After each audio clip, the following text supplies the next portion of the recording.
लखनऊ में सुबह शाम पारा लुढ़कने के कारण गलन बढ़ गई है और सुबह घना कोहरा छाया रहा। विजिबिलिटी 150 मीटर रही। सुबह न्यूनतम तापमान 11 डिग्री सेल्सियस दर्ज किया गया। अधिकतम तापमान 25 डिग्री तक रहने की संभावना है। मौसम विभाग ने इस सीजन में पहली बार प्रदेश में कोहरे को लेकर येलो अलर्ट जारी किया है। विभाग के अनुसार अगले 48 घंटे में लखनऊ के आसपास के जिलों में बारिश हो सकती है। सर्द हवाओं के कारण पारा तेजी से लुढ़केगा। मौसम वैज्ञानिक का कहना है कि प्रदेश में जो पछुआ हवा का असर है, पिछले 3 दिनों में तापमान में 3 से 4 डिग्री सेल्सियस की गिरावट दर्ज की गई है। उत्तर पश्चिमी भारत की और वेस्टर्न डिस्टर्बेंस के कारण मौसम में बदलाव आया है और पूर्वांचल समेत प्रदेश के उत्तरी इलाकों में कहीं कहीं बूंदाबांदी के साथ हल्की बारिश हो सकती है।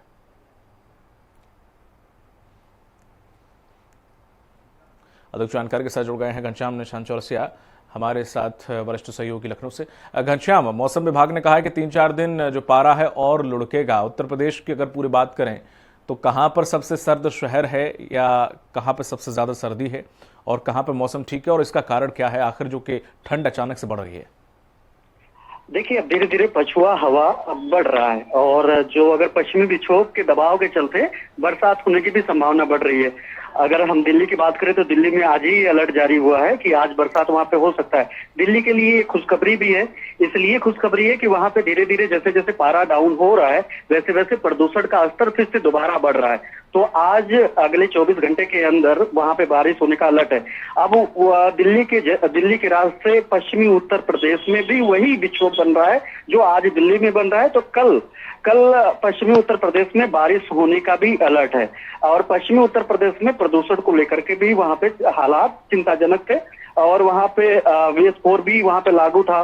स्टेज 4 वहां पे लागू था कि वहां पे गाड़ी और बड़ी गाड़ी स्टेज 4 की गाड़ियां नहीं जाएंगी। तमाम तरीके की सुप्रीम कोर्ट ने रोक लगाई थी। वो हालांकि वो रोक हट भी गई थी, लेकिन वहां पे फिर से दोबारा वहां पे प्रदूषण बढ़ रहा था। तो यहाँ पे मौसम का ये हालत है कि प्रदूषण बढ़ रहा है, लेकिन यहाँ पे पश्चिमी विक्षोभ के दबाव के चलते बरसात होने की आशंकाएं भी जाहिर किया है मौसम विभाग ने। दूसरी बात, उत्तर प्रदेश में सबसे ज्यादा नवंबर माह करें तो पूरे 124 साल तक 1901 में इतना नवंबर माह इतना गर्म माह दर्ज किया गया था। अब जाकर के 2024 में नवंबर माह इतना गर्म माह दर्ज किया गया है। यानी पूरे 124 साल बाद जो है इस तरीके के हालात है। दिसंबर भी पूरा अब गर्म माह रहेगा अपेक्षाकृत पिछले 124 साल के अपेक्षा, यानी 100-125 साल के बाद दिसंबर माह भी बहुत ज्यादा गर्म रहने वाला है। लेकिन अब पछुआ हवा के चलते जो पश्चिमी उत्तर प्रदेश है वहां पे दबाव बढ़ रहा है। मेरठ में सबसे तापमान दर्ज किया गया 9-10 डिग्री सेल्सियस वहां पे दर्ज की गई। झांसी में दर्ज किया गया।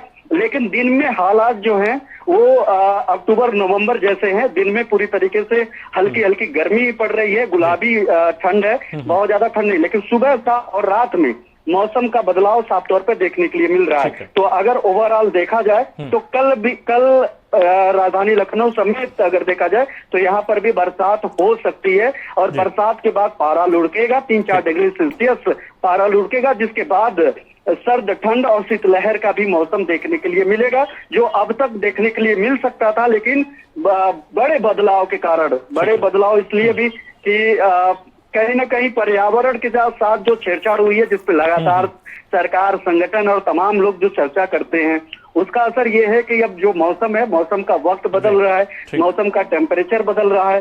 जो ठंड पहले पड़नी चाहिए वो ठंड बेहद विलंब से आ रहा है। ये सब सारी चीजें अब बदलाव लोग अपने समक्ष देख पा रहे हैं और उसका कारण जो है बिल्कुल साफ यहाँ पर ये कहा जा सकता है कि ग्लोबल वार्मिंग का असर इस बार देखने को मिल रहा है। तमाम जानकारी के लिए बहुत बहुत शुक्रिया आपका घनश्याम। अगली खबर पर भी आपसे जुड़ेंगे, लगातार हमारे साथ बने रहिएगा।